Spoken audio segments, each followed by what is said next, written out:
Good morning dear students. आज आप लोगों के स्पोकन की अगली कड़ी में आज नया यूज लेकर के आया हूँ जिसका नाम है the use of nothing but. इसका नाम है नथिंग बट और इसकी हिंदी क्या है, संज्ञा प्लस ही प्लस संज्ञा। इसका एग्जाम्पल जैसे लिखा जाएगा संज्ञा में कीचड़ ही कीचड़, आदमी ही आदमी, भ्रम ही भ्रम, पानी ही पानी। ये सारे सब इसके एग्जाम्पल हो जाएंगे। तो let's go towards the rule. First of all हम लोग रूल को देखेंगे, उसके बाद फिर देखेंगे रूल हमारा क्या है। देयर का यूज रहेगा, उसके बाद फिर लगाएंगे इज या वाज लगाएंगे। आप लोग भ्रम में मत रहिएगा क्योंकि देयर के बाद या तो इज आएगा या तो वाज आएगा। अगर वाक्य हमारा प्रेजेंट में रहेगा तो हम इज लगाएंगे और पास्ट में रहेगा तो वाज लगाएंगे। चाहे संज्ञा, चाहे ऑब्जेक्ट काउंटेबल नाउन हो, चाहे अनकाउंटेबल हो, चाहे प्लूरल नंबर हो, चाहे सिंगुलर नंबर हो, सभी के साथ में या तो इज लगेगा या तो वाज लगेगा। तो पहला एग्जाम्पल हम ले लेंगे, आप रूल देख लीजिएगा। देयर इज नथिंग बट, उसके बाद नाउन या इसी को हम ऑब्जेक्ट बोल लेंगे। पीएन में लिख देंगे अगर काउंटेबल रहेगा, अगर अनकाउंटेबल रहेगा तो उसको हम एसएन में ही लिखेंगे। उसके बाद अदर लगा देंगे, कहाँ कब क्यों कैसे। अदर में चार शब्द आता है, कहाँ कब क्यों कैसे, ये आता है। डियर स्टूडेंट्स, अगर यहाँ पर कोई डाउट है तो पूछ सकते हैं। कोई डाउट यहाँ तक? अगला देखेंगे, घर में गंदगी ही गंदगी है। अब हमको माइंड में सेटअप कर लेना है कि यह है देयर का यूज है, उसके बाद प्रेजेंट में है कि पास्ट में है, प्रेजेंट में है। उसके बाद यहाँ पर लगाएंगे इज, उसके बाद नथिंग, यूज का नाम है नथिंग बट। उसके बाद ऑब्जेक्ट में क्या है, गंदगी। तो गंदगी हमारा काउंटेबल नाउन है कि अनकाउंटेबल है, अनकाउंटेबल मतलब जो अगणनीय संज्ञा, नहीं गिन सकते हैं।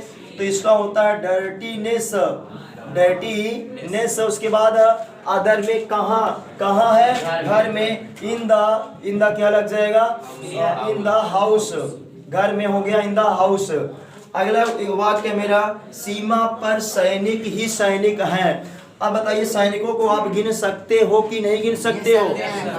गिन सकते हो ना। So this word means soldier, soldier is a countable noun, countable noun है and you can make plural of this. तो इसका प्लूरल बना सकते हैं सोल्जर। तो यहाँ पर भी देयर लगाएंगे, बहुवचन है, प्लूरल नंबर है, लेकिन यहाँ पर आर या वर नहीं लगेगा। क्यों नहीं लगेगा? क्योंकि यहाँ पर नथिंग के अकॉर्डिंग ये इज और वाज आ रहा है और नथिंग होता है सिंगुलर नंबर होता है, इसलिए यहाँ पर इज और वाज आ रहा है।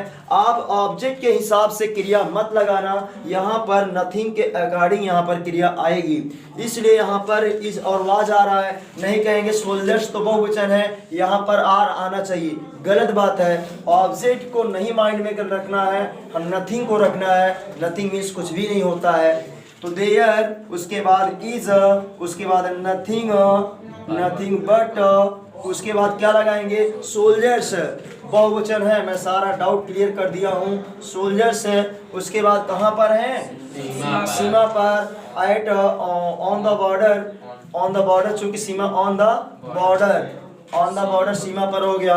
अगला वाक्य, सड़क पर ब्रेकर ही ब्रेकर है। तो ब्रेकर को भी काउंटेबल कर सकते हैं, गिन सकते हैं, तो बहुवचन नहीं लेना है। There is breaker, sorry there is nothing, there is nothing. उसके बाद बट ब्रेकर, उसके बाद ब्रेकर में आर लगा देना, ब्रेकर से यहाँ पर सोल्जर्स। उसके बाद on the road, on the road हो चुका है। अब यहाँ पर मैं 3 वाक्यों का ट्रांसलेट कर लिया हूँ, अभी ये 3 वाक्यों का ट्रांसलेशन करूँगा और इसी के सहारे, इसी के हेल्प से you can create 1000 of sentences and you can increase your speaking capacity. अपनी बोलने की क्षमता को आप बढ़ा सकते हैं और हजारों हजार वाक्य बना सकते हैं by learning this use and remembering this rule, this use and this rule. इस यूज को पढ़ करके और इस रूल को याद करके हजारों हजार वाक्य बना सकते हैं और अपनी स्पोकन क्षमता में 4 चांद लगा सकते हैं। अगला वाक्य का ट्रांसलेशन कर रहा हूँ। अगला हमारा वाक्य है, वाक्य है, देखिएगा यहाँ पर ये तो हो चुका था, इसमें अब लेना है, ये वाले वाक्य को लेना है। उसके बाद देखें ट्रांसलेशन कैसे बनेगा। पहला है कि मेले में आदमी ही आदमी है, यहाँ पर एटीटी लिखा है, अकॉर्डिंग टू टेंस मतलब वाज और इसकी बात कही गई है। मेले में आदमी ही आदमी थे लिखा गया है, तो ये वाज से बनेगा। यहाँ बनाएंगे देयर वाज नथिंग बट, उसके बाद ऑब्जेक्ट में क्या है आदमी, आदमी का मैन लगा दिया जाए तो मैन का बहुवचन होता है मेन, मैन। उसके बाद कहाँ पर बच्चा, अदर में 4 शब्द है, कहाँ पर, in the fair, in the fair हो जाएगा।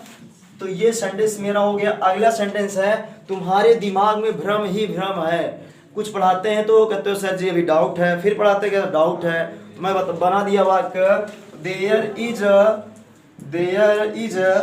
Nothing but, there is nothing but, यहाँ पर कंफ्यूजन, भ्रम का हिंदी होता है, इंग्लिश होता है कंफ्यूजन इन योर माइंड, तुम्हारे दिमाग में भ्रम ही भ्रम है। नेक्स्ट वाक्य है हर जगह पानी ही पानी है, इसका मतलब हो जाएगा there is nothing but water. Water में अगर क्या हम यस जोड़ सकते हैं, नहीं, because it is uncountable noun, यह एक अनकाउंटेबल नाउन, अगणनीय संज्ञा है। अगर वाटर में यस जोड़ देते हो माय डियर स्टूडेंट्स तो इसका अर्थ हो जाता है समुद्र। क्या बन जाएगा, समुद्र। यहाँ पर वाटर में यस जोड़ने पर समुद्र हो जाएगा, और कहाँ पर एवरीवेयर तो हो जाएगा एवरीवेयर, हर जगह का मीनिंग हो जाएगा एवरीवेयर। ये मेरा वाक्य हो गया है। आप लोगों को एक वाक्य बना करके दिखाना है। उसके बाद देखिए यदि वाक्य अभी तक हम लोगों ने इसका वाक्य किसमें पढ़ा है, वर्ब टू बी में। किसमें पढ़ा है, वर्ब टू बी में। किसमें पढ़ा, वर्ब टू बी। लेकिन अगर वाक्य आ जाएगा वर्ब टू डू में तो नोट लिखा गया है कि यदि वाक्य वर्ब टू डू में हो तो नथिंग बट का प्रयोग नहीं होता है, उसे सिर्फ ओनली का प्रयोग सब्जेक्ट के पहले होता है। और देख लें ओनली जहां पर लगा है ओनली के स्थान पर नन बट का भी प्रयोग कर सकते हैं। जैसे यहाँ पर देख लें 2 वाक्य लिखा है, जूही चौपाटी में लड़कियां ही लड़कियां दिखाई पड़ती हैं, ये हमारा वर्ब टू डू का वाक्य है। अब प्रॉब्लम तो ये फंस गई कि कैसे पहचानेंगे कि वर्ब टू बी का वाक्य है कि वर्ब टू डू का।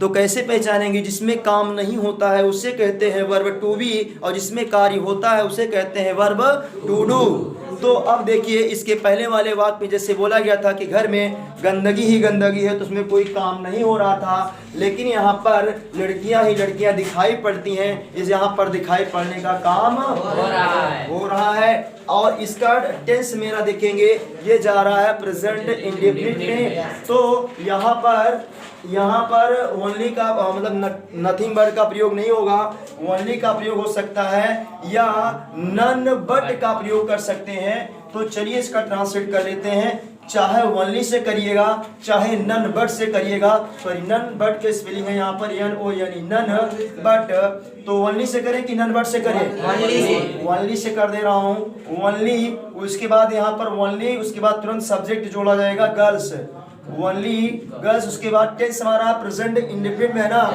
तो अफर्मेटिव है तो दिखाई पड़ने का हो जाएगा अपीयर।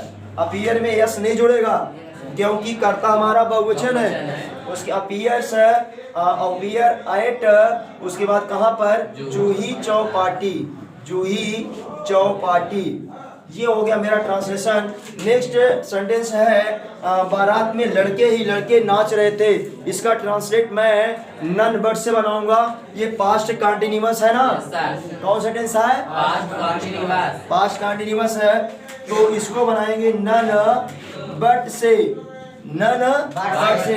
और उसके बाद सब्जेक्ट में कौन हो जाएगा, बॉयज, बॉयज। उसके बाद यहाँ पर क्या लगाएंगे, वर, वर। उसके बाद डांसिंग, डांसिंग। उसके बाद कहाँ पर नाच रहे थे, बारात में। बारात में अंग्रेजी क्या होती है, वेडिंग प्रोसेशन, वेडिंग प्रोसेशन।